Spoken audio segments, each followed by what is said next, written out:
Чакай, не превъртай повече. Искам да се моля за теб точно сега. Това не е случайно. Бог иска да чуеш тези думи днес. Скъпи Господи, благодаря Ти, че накара човека, който гледа това видео, да спре и да се вслуша в молитвата ми. Господи, Ти познаваш сърцето й, страховете й, бремето й. Моля Те, прости всичко, което я е отдалечило от Теб. Очисти всяка скрита бариера в сърцето й. Изпълни нея, дома й и душата й със светлината си. Дай й вяра, когато е слаба.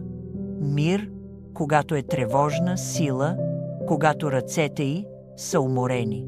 Моля Те да защитиш семейството й и да им дадеш здраве, надежда и любов. Господи, вярвам, че никога няма да я изоставиш. В името на Исус Христос, моля се. Амин.